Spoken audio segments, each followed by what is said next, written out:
Howdy ho, it's AL-BINO. We're going to do another video today. And today is going to be on Democrat rule, socialism, and the mistake economy. Here we go. So as you can see, I'm driving a hot truck. And I deliver pipe and plumbing supplies and utility supplies throughout the state of New Mexico. Okay, so anything from little valves all the way up to length of pipe. And today we had to go back up to Taos again. So where to start? First of all, I live in a blue state.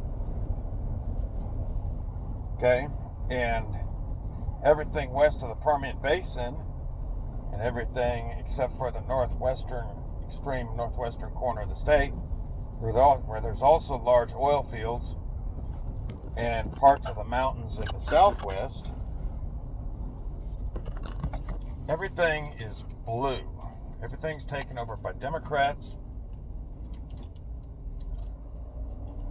This is a majority-minority state. So, of course, as you know,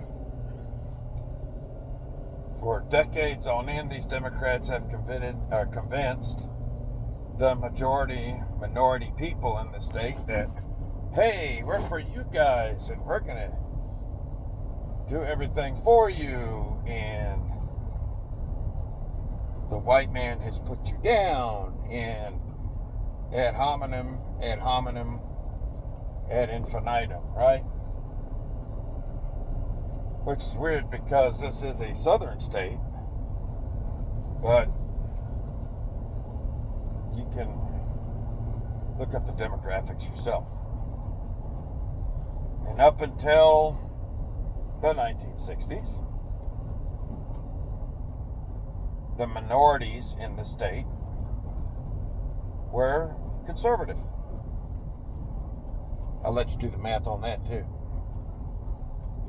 So now that we are run by socialists, socialism light here, and they love to kill babies here, and they love to give as much people as they possibly can free stuff, and the culture here is not a driven culture, so it's not a capitalist culture. One thing about capitalist culture, so say for example you go to Oklahoma or to Texas or to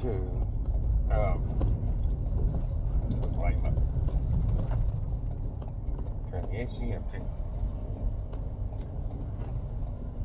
or to Mississippi or to Tennessee or the Carolinas or Florida, right? Where all the capitalists live, or Montana, Idaho, Nebraska, Kansas, you know, the red states, Arizona, where the capitalists live, right? And I had to move back to New Mexico because of a divorce a few years back. But I spent most of my adult life in red states. Last one was Arizona, right? So, in capitalist states. Although Arizona's turning purple right now, but that has to do with the fact that certain Democrats over the last 4 years, and then Democrats over 8 years under Obama prior to that, kind of used Arizona as the gateway to the country, or one of the wide open gateways to the country, because it shares a 200 plus mile long border with Sonora, Mexico, right? And that border is either desert or mountains. So, be it what it may, it's kind of purplish now, right? Anyways, living in capitalist states, red states, my adult life And when I was growing up, there were parts of New Mexico that were blue, but I'd say most of New Mexico was red. So the blue, can't talk today. The blue parts of New Mexico at the time when I was growing up was like, the artsy-fartsy towns, Santa Fe, Taos, Espanola, Abiquiu, the resort towns up in the mountains where everybody liked to go skiing. Stuff like that, right? At the actual functioning, like, rural towns where they did farming, and the big cities at the time, outside of Santa Fe, Albuquerque, Roswell, Las Cruces, Farmington, Hobbs, those were all red because they were fairly industrial. So let's just say that for most of my life I lived in a capitalist society, right? Even now that I'm back in New Mexico now and it has gone blue and it's run by socialist light because it's a minority state, and these Democrats have these minorities that they've changed their culture. Living in a red state where capitalism is the thing, you get used to things being done in a timely manner, things being done correctly, and if they're not being done correctly, people taking responsibility, correcting the problem, and moving on. You get used to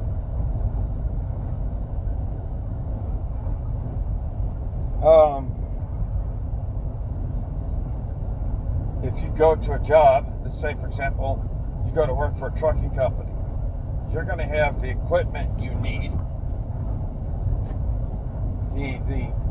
The owner of the business is going to invest the capital he needs in order to get the equipment that is necessary to do the job correctly, right? If you're a business owner in a capitalist society, then that's on you, and you take pride in that.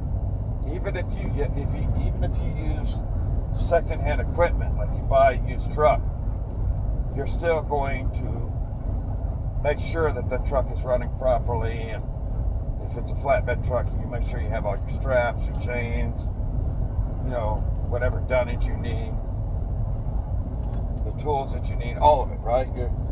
That's on you, right?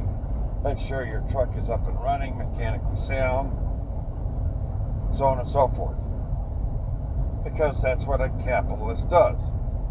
Because capitalists believe in making money. And to make money, you have to do a good job, the best job, the first time. You have to do it right, and you have to make sure that you're equipped to do it right, or that the people working for you are equipped to do it right. If you're an employee in a capitalist society, you're expected to work proficiently and efficiently. In other words, if I get a load on this truck, I'm responsible for it. I'm responsible for making sure that it's secured properly and getting it to where it needs to go in a timely fashion and safely, correctly, right? All this stuff. As a capitalist who's used to operating in a capitalist society, in red states, that's how you think. That's normal, okay? So, blue state. Show up to work this morning, show up to the warehouse, get into the truck that I need for the day, make sure all my equipment is here, my tablet, the tools that I need, make sure got all the straps that I need, everything else going there to the warehouse. They say, all right, we need you to go to this culvert manufacturing facility and pick up these culverts and take them to X destination. So I grab a trailer, link up the trailer, do my pre-trip, get everything set up, head on out to the corrugated culvert manufacturing facility. Right? Get out there, pull into the staging area, walk into the office, tell them who I am, who I'm with, what I'm supposed to pick up. And the lady looks at me like I have a dick growing out of my forehead, right? And she's like, we don't have anything for that today. Okay. So she goes to the back and she checks and she's like, no, that's not that what you're supposed to pick up and ship today, that's not ready for today. That's not right. So I call back to the warehouse. I'm like, hey,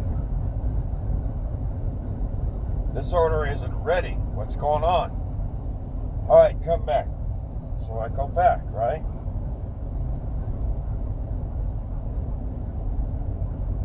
Get back in there, and it's still early in the day, so I'm waiting, right? I'm like, okay, something is going to happen. Something has to happen today. About 30 minutes later, I get handed a purchase order to go back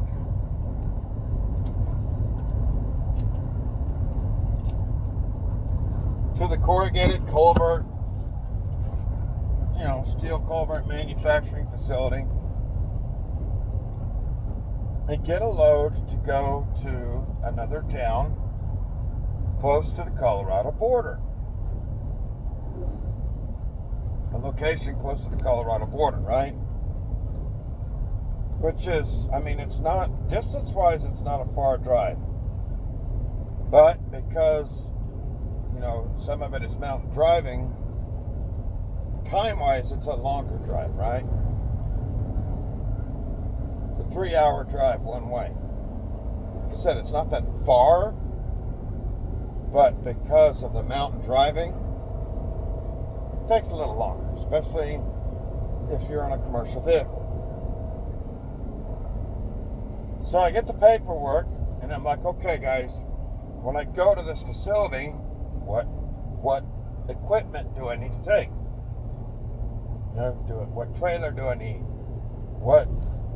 Which one of these trucks do I need to pull to make sure I can get there and do what I need to do? And I look at the paper, and the way that it's written is so unintelligible that I can't tell the size of the stuff I need to pick up. So I hand it back to the dispatcher, and I'm like, what does this mean? He's like, I don't know. So he goes, he says, I got to go talk to someone.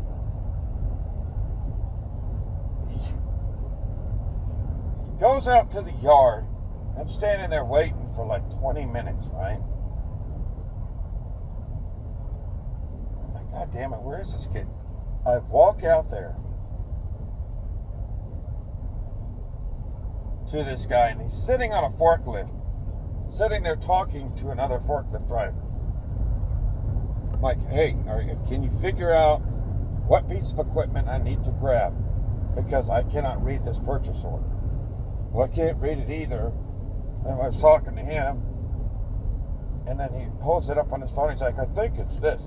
So I'll tell you what, I'm just going to go grab this trailer and this truck. Actually, I'm going to use the truck I'm in, and I'm going to go grab this trailer, and hopefully it fits. He's like, well, why did you call the plant? And I'm like, okay, well, I'll call the plant, right? It's not my job, but all right. So I call the plant, give them the order number. I'm like, hey, I've got this size truck and this size trailer available to me. Will this fit? Yeah, it will. Okay. So I finally go up to the plant, right? Grab the stuff, get the paperwork.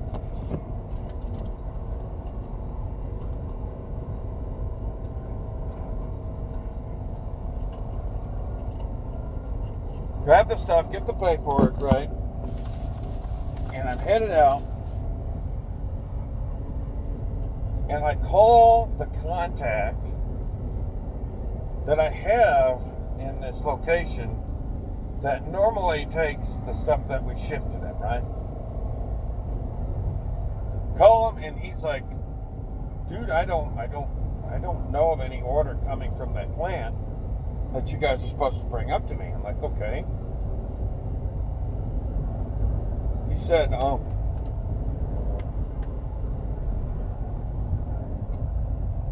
so let me call around. I'm like, all right, well, damn it, before I leave, I need to make sure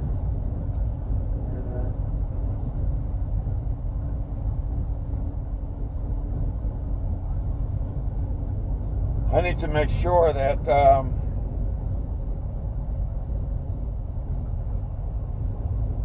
I'm actually going to this destination today. So I sit there and I wait for a few minutes. No call back. And then I get a call from somebody in my office, and they're like, are you in this destination? I'm like, no, I'm not. I'm still at the plant picking this stuff up.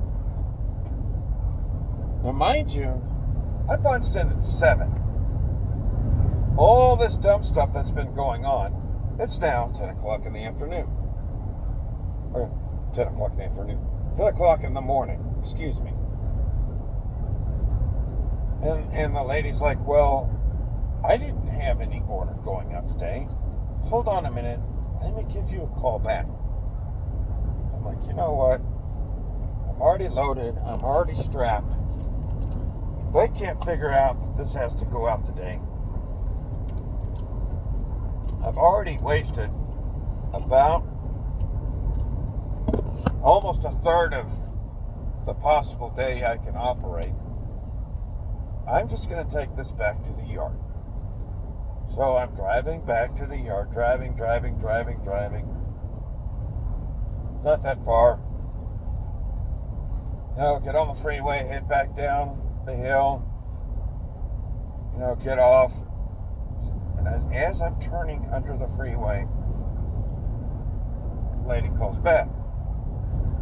She said, okay, so it's going to this person at this contact, but it's at the same town, but it's a different department. And I'm like, well, that would have been nice to know when I got the purchase order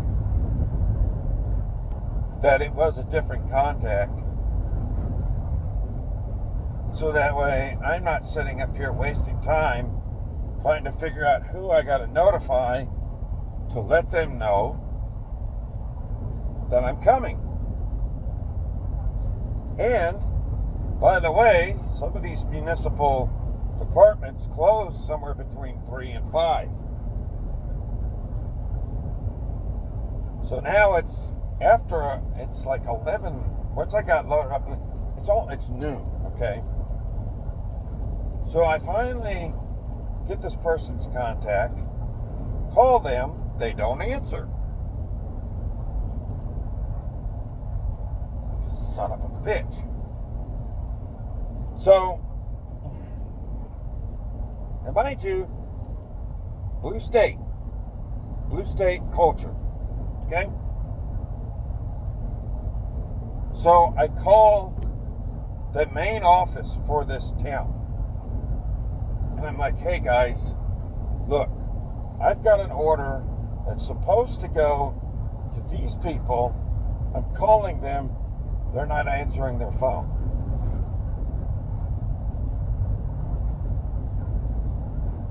And the lady at the desk is like, oh, it's this number.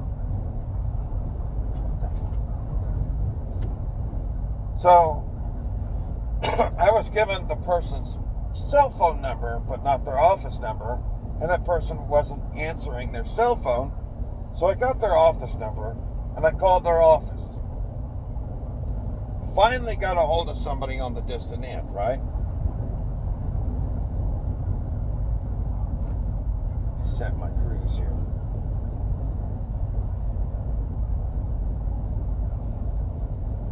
And I tell them, hey, I got this order for you. You know, this load for you here. I'm bringing it up. What time do you close? Oh, we close at 5. Thank God. Got plenty of time, right? So I'm like, all right, well, it's just going to be a late night. You know, check my logs, check my clock. I'm like, if I go right now, I'll make it. So I start up, right? Well, I'm hauling pipe, so I have to stop every few miles and restrap because pipe moves around. And so, you know, we go through all that. Get up there to the shop.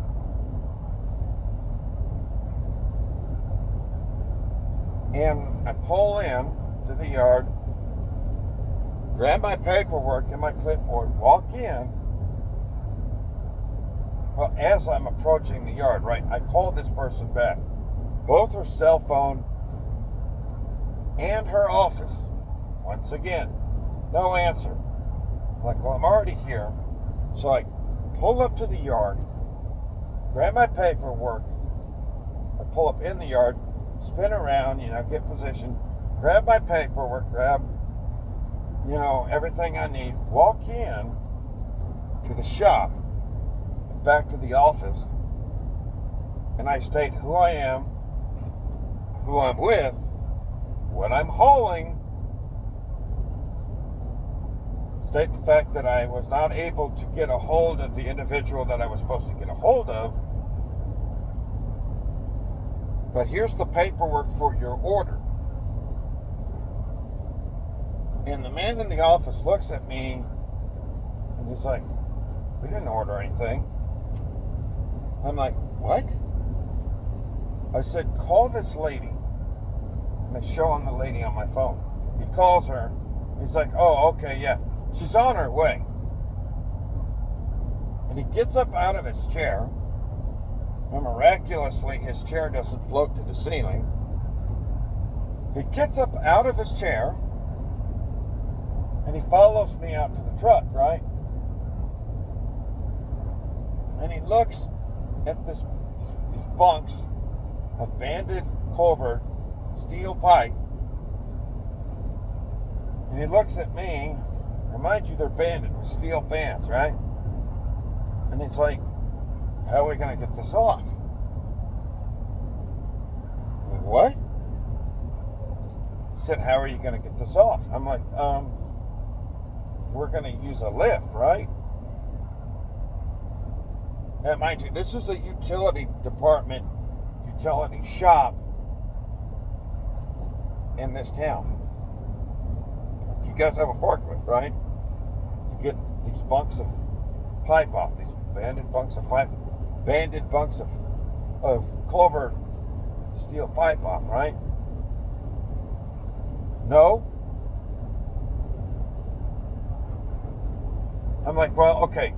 Look, here's my contact in this town for this guy in this other department.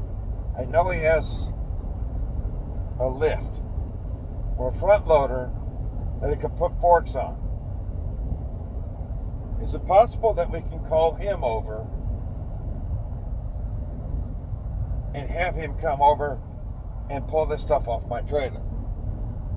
Oh, yeah, okay. So we give him a call. Guy's obviously working on another project. Then we have to wait, like, another half hour or so till he shows up.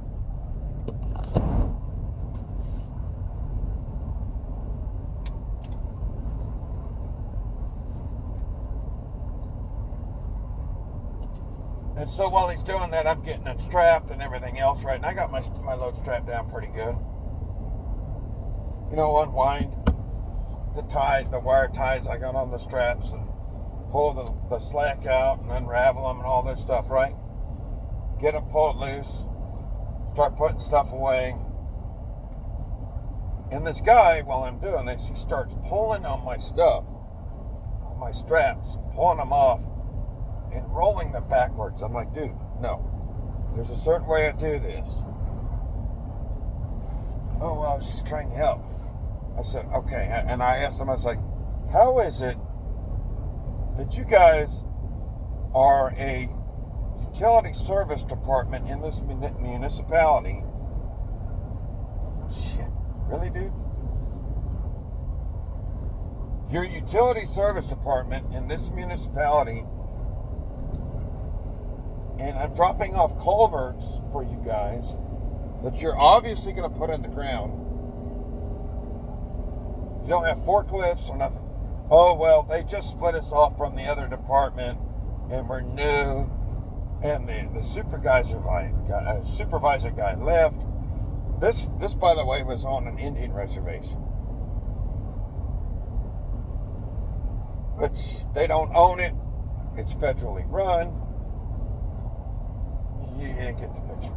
It's federal land that the Indians live on. They pay a small fee for the housing that they live in, but they don't own anything. They don't own the land. There's no ownership there, right? So now we're in a blue state, and we've gone from socialism light to full-on socialism on. Okay, so I'm just like, oh my God. So my capitalist mind is just firing with, I'm going to lose my shit. Because I'm a professional driver. I do my job professionally. Nobody at the warehouse was prepared for today. They sent me on a goose chase. Then they sent me somewhere. Didn't give me the correct contact information. The destination place was not equipped for me to receive the stuff that they're going to use, that they don't even have the equipment to put it in there. It's just, oh my God. Do you people understand the end result of Democrats? Do you really? I mean, it's like the mistake economy. Socialism. I call it boomernomics. Why? Because you kind of had like the quasi-communists back in the 1930s and the Bohemians, but they operated under the radar, right? They just, and they were considered an enemy of the state. Even FDR, as progressive as he was, and Woodrow Wilson, who was a horrible man, and as progressive as he was, I mean, the Democrats today make those people look like raging capitalists, okay? I mean, they really do. But, it's just like, since the Great Society, since the boomers have been young adults, and they asked for that, by the way, and since they bought into all this Cat Stevens, Puff the Magic Dragon, fucking baby, come on baby, light my fire bullshit, right?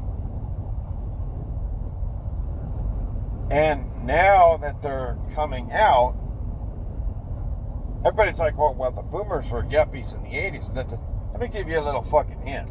Thank God the World War II generation, even though they were old back in the 80s, they were only in their 60s then, most of them. Some of them were in their 70s. But in the 80s and 90s, they were old people, and they stuck around a little bit longer than they should have. They were old in the 80s and early 90s. They were old people, but it was kind of like their last hurrah. Okay, the prosperity in the 80s and the early 90s, that was not the fucking boomers. Oh yes, the boomers spent a lot of money and they bought a lot of shit. But the underpinnings of that economy and the basis of that economy and the people who were in charge of that economy were still the World War II generation. And that's why the boomers had a wonderful economy for which they could buy all their fucking shit and make a lot of money from, right? But their socialist psychology, now that they're aging out, look at the legacy they're leaving. I'm sorry, guys. I started going to work on a regular basis, even though it was like, odd jobs, construction, farm jobs, landscaping jobs, in the late 1980s. 87, 88, even before that, when I would go visit family, like my grandfather's little farm he had out there in southeastern New Mexico, or go visit my cousins and stuff like that. I would go work out there, or like if they were doing a project, I'd go.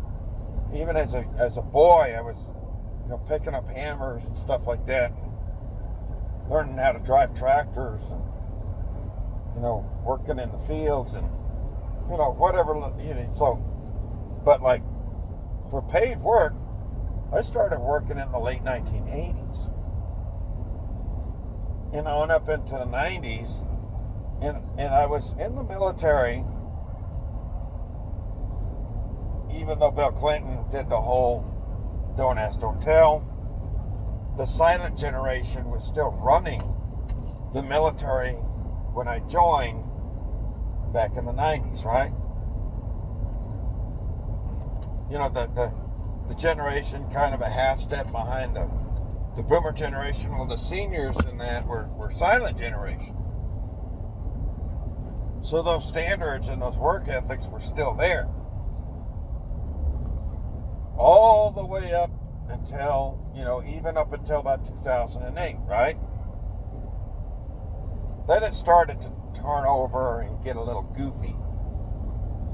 Like after about 2003, 2004, as far as the culture, even though we were in the middle of fighting a war. But the work ethic was the same, right? You just fucking busted your ass. You trained hard. You did as much as you could to do it the right way the first time. And if it wasn't, then you were responsible to make sure it was done right. And if you were cutting corners or being malicious, then you paid a price for it. So, then, just working in that, and then working around people in red states, just, that whole red state capitalist work ethic culture, then you go through days like today and cultures like this, and it just, this is Democrats. I wasted 4 hours. 4 on this load. This isn't like I'm driving 300 miles out and 300 miles back. Which would be, your 10 hours, 10 or 11 hours of driving and a full 14-hour day. No.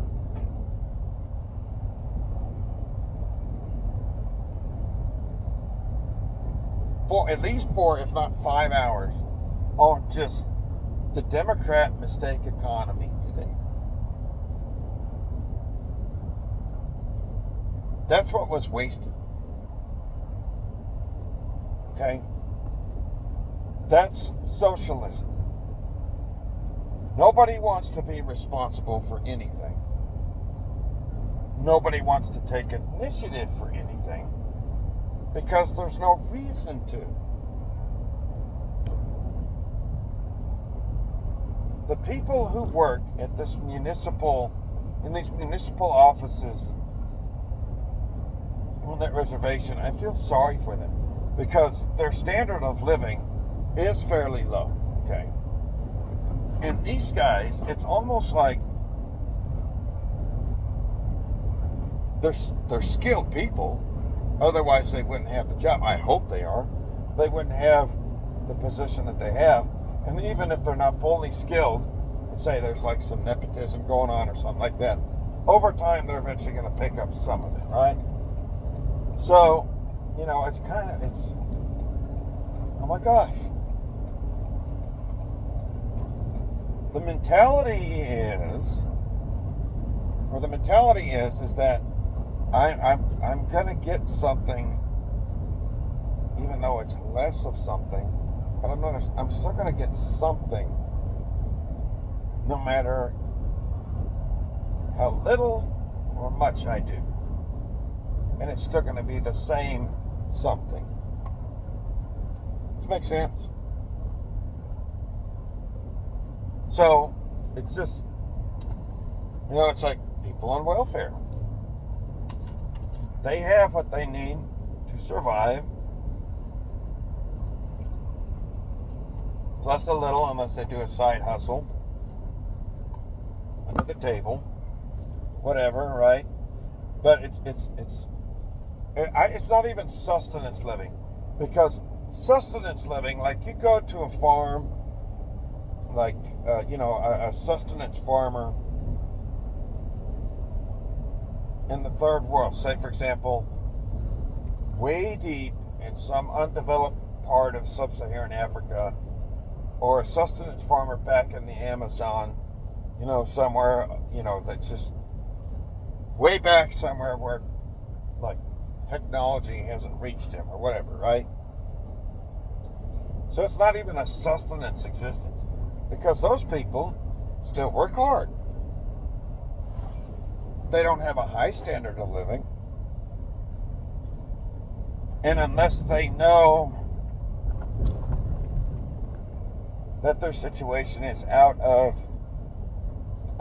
some type of abuse or repression or something like that,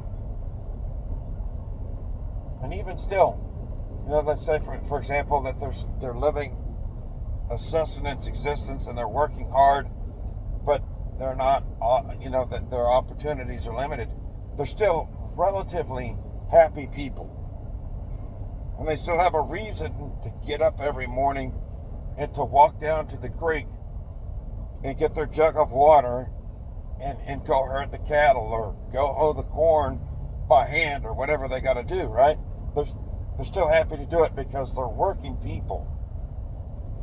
And their incentive, obviously, is to make sure the family is cared for and that they have food and that they take care of their shelter and whatnot, okay? They're still happy people. They still live in some sort of a meritocracy where maybe their standard of living is not as good as ours, but they still get to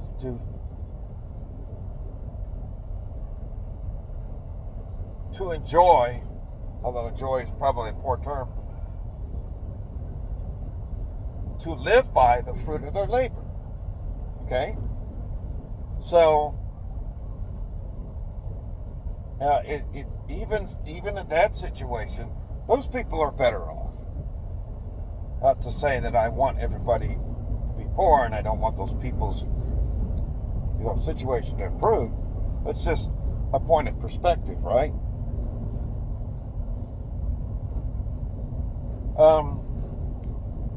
But it's almost like,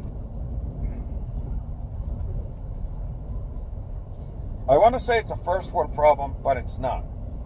Because some of the people who live on native reservations, I can talk. Some of the people who live on native reservations, because of the way it's set up, because everything's government owned, right? And they have to have permission for everything. And it's just, they live in the third world when they don't have to. The Native Americans that live outside of the reservation have a job in the city, right? Or they live outside the reservation and they have maybe they have a farm and it's their own private property farm or whatever. They live well. They live normal lives if they do that. Sometimes they go live in the city and they still live on the system, but it's night and day for those who make the decision to get off of the tit, right? But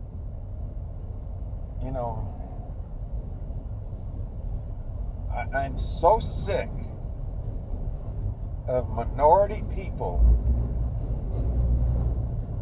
living like that when they don't have to. For the last almost 60 years now, right?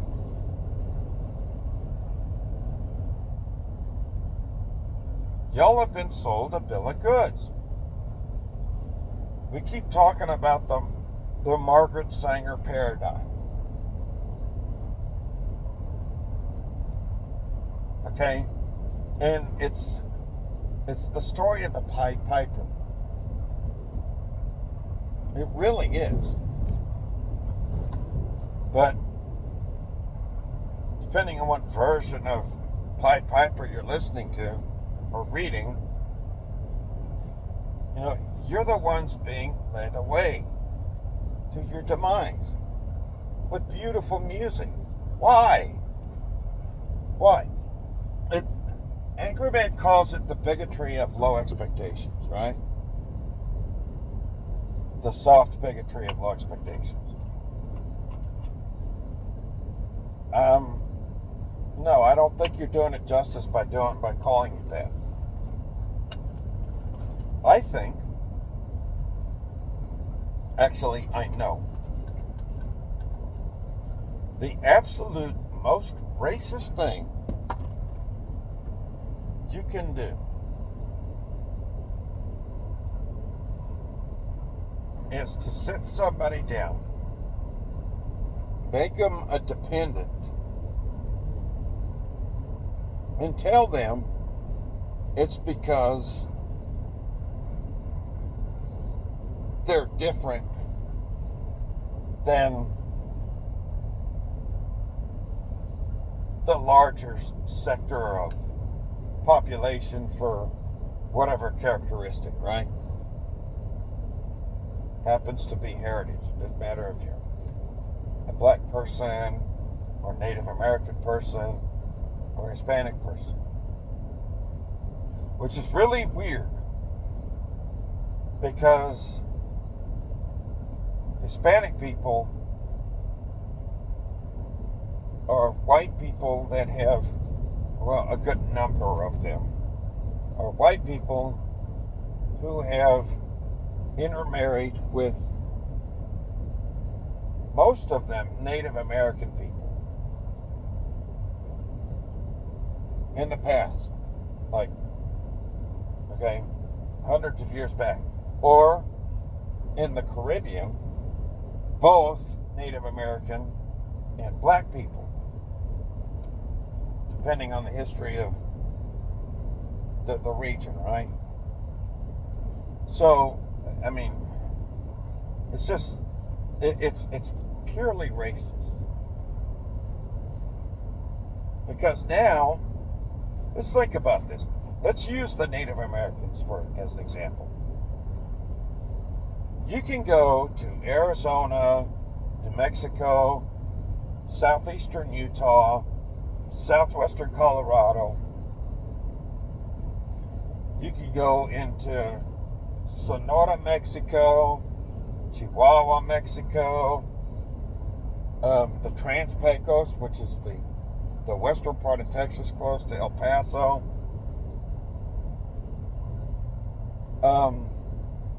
You can even go further south into central Mexico, and then off into the Yucatan, and down into Central America. Gonna let me over, or you gonna ride my tail, buddy? I'm much bigger than you. I win. Down into the Andes, and all the way down to Chile, right? And you can go up to like the Mississippi Valley, and up in New England, and down, into the Appalachian Mountains and the Tennessee Valley, where they had what they even called them, the 5 civilized tribes, right? And you can see ruins of cities, some of them massive. Road systems, yeah, they had wheels, and evidently they civilized, or not civilized, but domesticated bison, some form of an ox, to pull these carts, or like they used llamas or traded llamas and stuff. They even had camels in like the Rocky Mountains and out on the Great Plains at one point in time. So they had all this stuff. They were warrior people. They fought like hell not to be conquered for 500 years. So what do we do? Once we finally beat them, right? We're like, okay, look, here's what we're going to do. We're going to give you sections of land, and for many of them it was close to their homeland, but we're going to manage it under this department. Quote unquote, it's federal land. We'll let you live on it.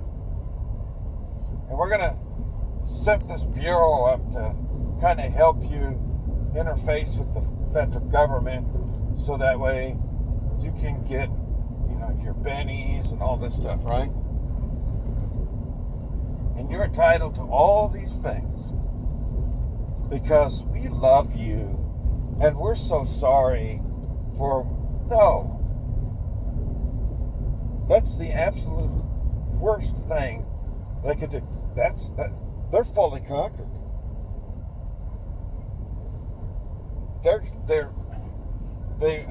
They produce things, like you go out here to the Jemez, and they're allowed sometimes to cut timber. You go on the Navajo reservation, and they're allowed sometimes to drill for oil or to mine for coal sometimes. People are passing me like crazy, but the construction area speed limit is 40. Speed up a little bit. So, but it's all at the whim of Master Uncle Sam, right? Because they don't own any of that. So, it's we're going to talk about racist. Let's look at what's going on with, for instance, black people. All right? Up until the 1960s, boy, they were fighting like hell to get their freedom, to get their equal status, to be respectable people. And wouldn't you know it, I bet you money, when Lyndon Johnson was like, hey, check this out, we're going to do this, he looked at what happened to the Native Americans, right? He's like, hey, man, this really worked for this group of people. And it, and they're kind of like, they're kind of under our control now. And this would work great for black people too. Because, they've made such a stink about Jim Crow and all this other stuff. We can't justify doing this anymore, so we'll come up with the war on poverty,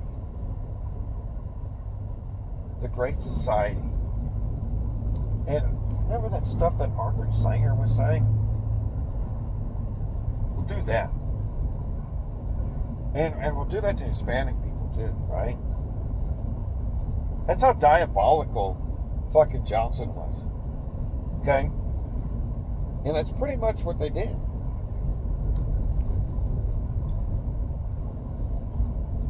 I don't want you to live that way. I want you to be able to go out and do the best you can with whatever talents or abilities that you're born with. Now, granted, not all of us are going to be scientists or doctors or lawyers. Are you a good driver? Are you mechanically inclined? Can you figure out water? I mean, okay. But see, putting you on the dole and saying, well, we're doing this to help you because you're black, you're Hispanic, you're Native American, you're this, you're that. They know where this ends. Okay? They know where it ends. They're doing it to you deliberately.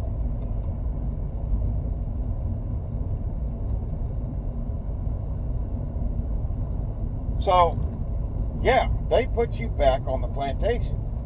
Only this time the plantation's not privately owned. And who were the people who did this? Democrats. Who were the Democrats? Let's go back to 1850, 1860, 1840, 1880, 1890s. You know, when they spun up the Ku Klux Klan after, you know, all the freedmen were starting to get their rights and stuff and voted Republican. Who are the Democrats?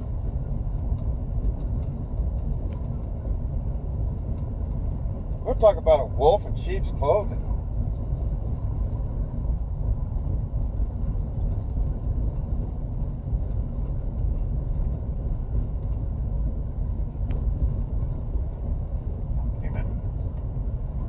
Want it right here, computer.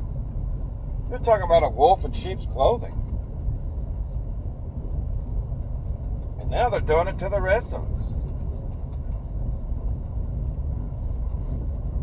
I mean, look what I had to endure today.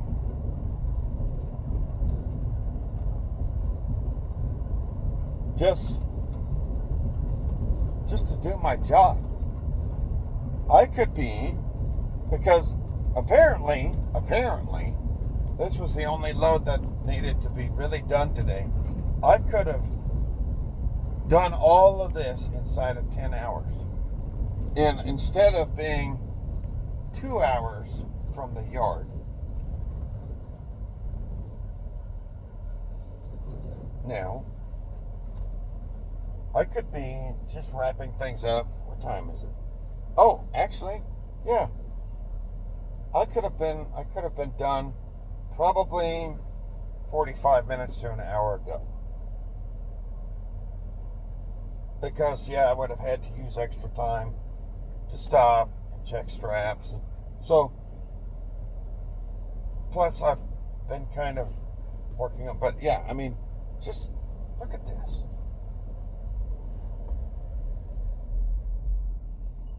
Look at this.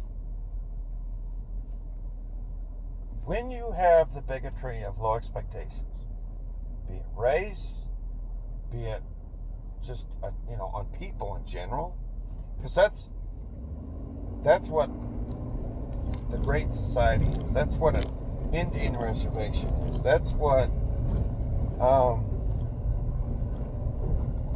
welfare is, right? Because there's low-income white people who get caught up in this too. Now there seems to be a lot more of them, but that's what socialism is.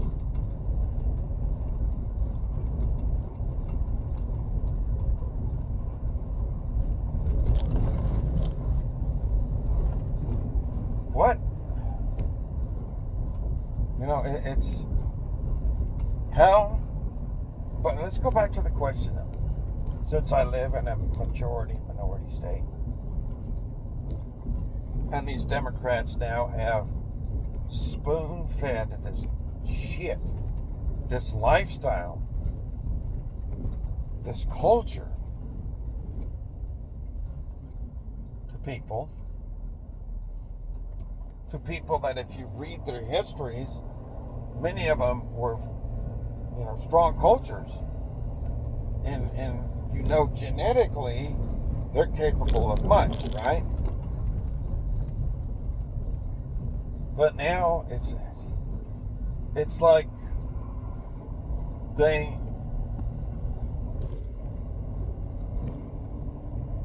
do you know who's most likely to be depressed? Like clinically depressed, like serotonin, right? The chemicals in your brain. The chemicals, they say that if your serotonin's low, they got to give you pills to help boost that, so that way you'll feel better, right? Do you know what causes that? A lack of a sense of purpose. So, like if a guy has a family and then they get divorced and he loses, his or a piece of that legacy that he worked hard to obtain, that's chemically it depresses him. It causes him, because he's lost some of that sense of purpose, right? So, it causes a physiochemical reaction in his body where he actually, it's real. So, now we're talking about this depression on a cultural level.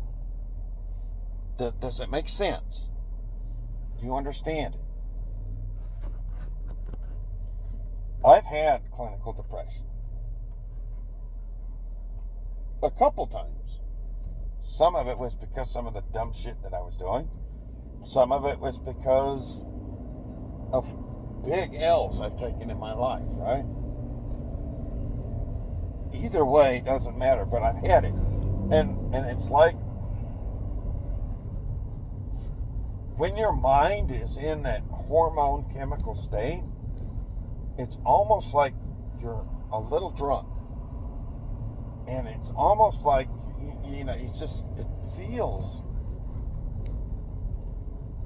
it feels like you're in your physical, mental, spiritual, emotional inertia is just stuck there. And if it's stuck there bad enough or long enough to get that inertia going again, to get that sense of purpose going again, if you're deep enough in it, it's physically painful. Am I making sense? So once these individuals have gotten into this rut and culturally, it's like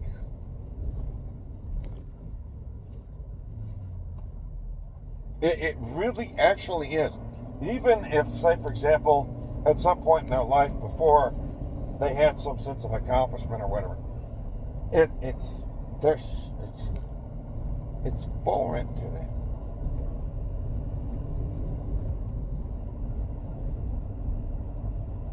It's literally a mind shift. It's like trying to talk an alcoholic into stopping drinking.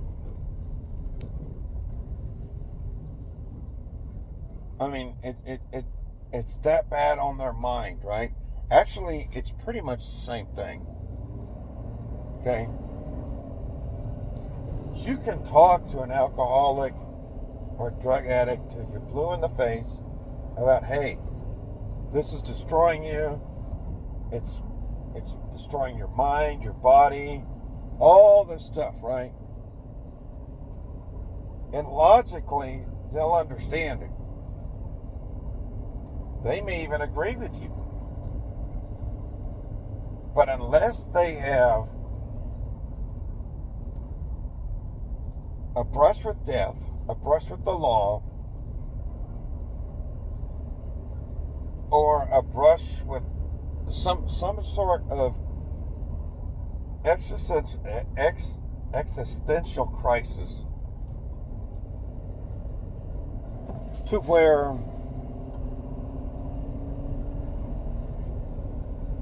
now they're forced to stop,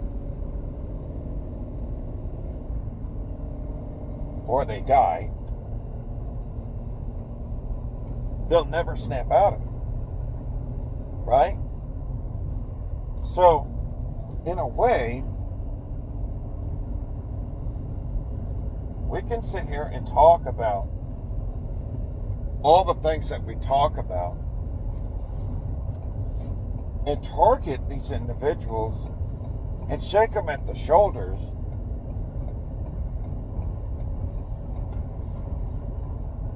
and try to wake them up and try to get them to see how much better the other way is, right? The right way.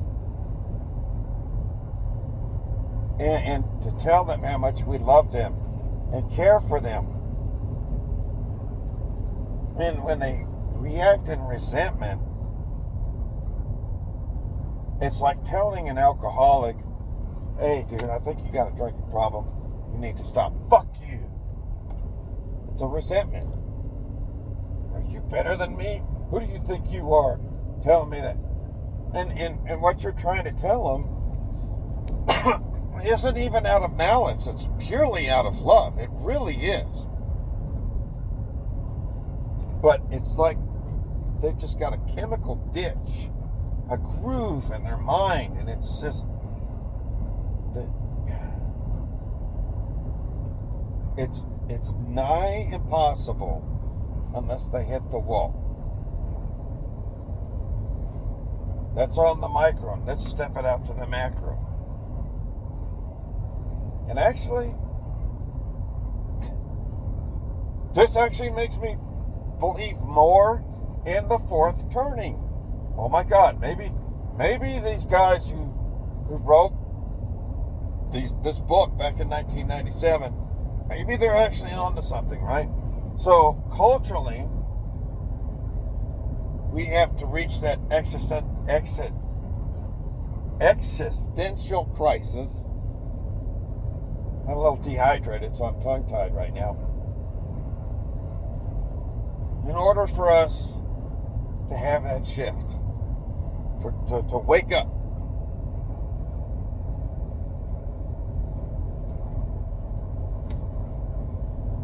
Because, I mean, the authors of the book, The Fourth Turning, they literally said, you know, you had to have the World War I, the Great Depression, World War II, to get the living adult generation to grow the fuck up and wake the fuck up, and to grow up and equip the upcoming generation, actually generations. And then he said that's why from 1946 until 1963, 64-ish, that's why we were in such strong times, right? And a lot of people say, well, there was racism. You know what? Actually, during that time, racism for 46 to 63 was going away because of the lessons that those generations learned. So Jim Crow was still around and so on, but it was going away. So we can't even say really that we can't really inject that into the argument too, because those builders, once they came out of that crisis, came and built a great country and built everything we're enjoying today for the most part, outside of what was developed during the Gilded Age in the late 19th and early 20th century. But they kind of, like, even the internet, they invented the internet. Yeah, at the time it was primitive, but they were the ones that invented all that stuff. So those builders were not just building physical things, but they were actually well on their way to improving society, even to the point of getting rid of tribalism, which is what we call racism. So maybe the culture is going to need that type of crisis again. But yeah, I mean, it's just the mistake economy. Do y'all see how broken it is? Do you see how divorced from reality, potential,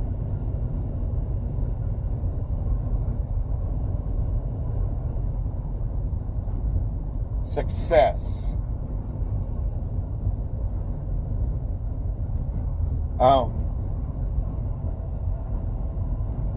that all really is?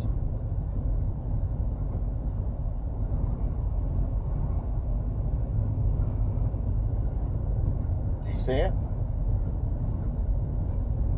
You know, it's kind of like inflation, right? Like the inflation today is really high because we've got too much debt and too many dollars that were just pulled out of thin air by creation of debt.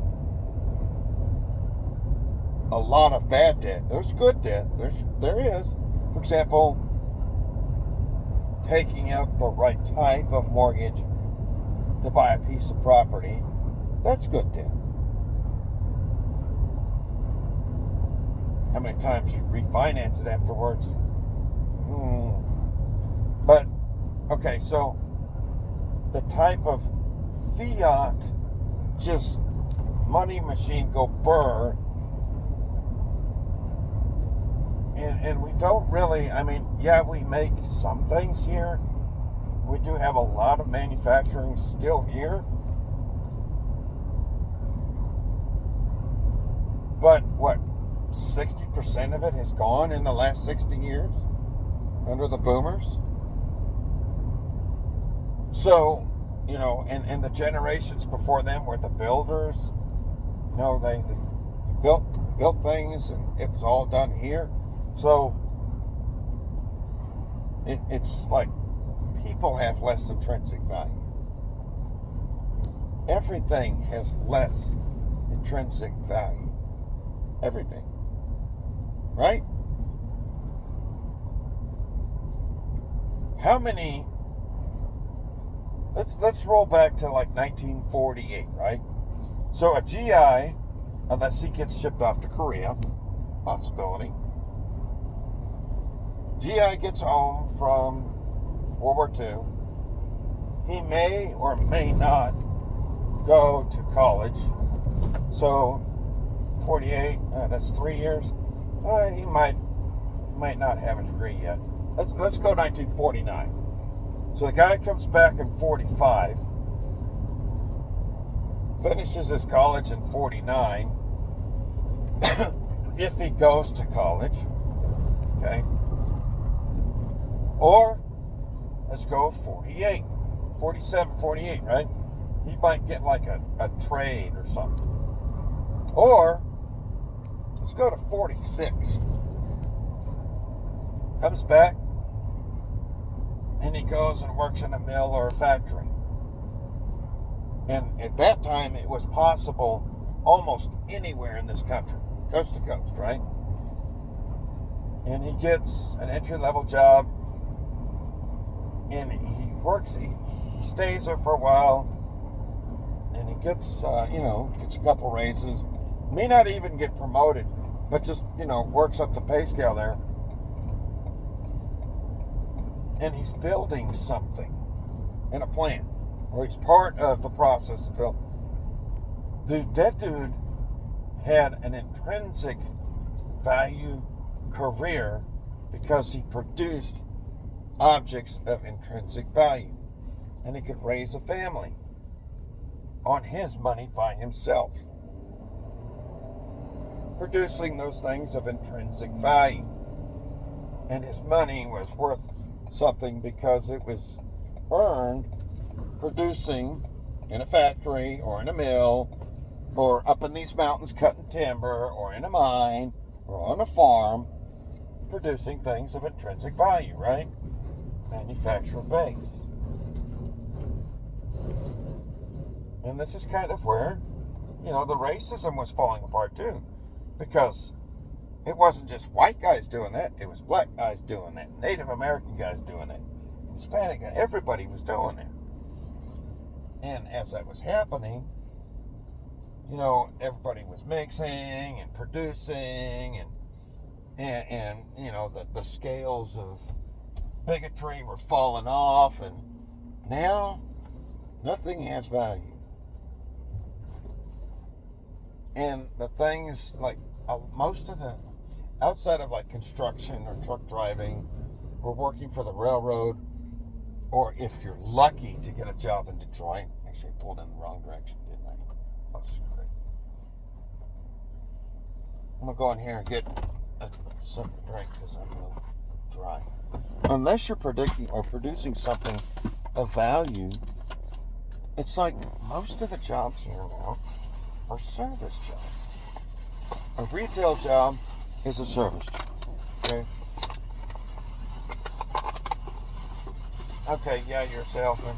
You're okay. Actually, you're at the end of production, but like most of the economy now is service oriented.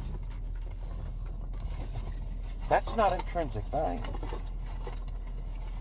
And the less intrinsic value we produce, the less intrinsic value we attribute to the people who produce and consume it.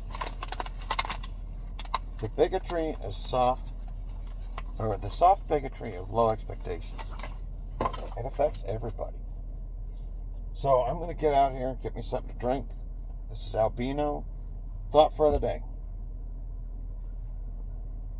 Donald Trump wants to bring back the American core.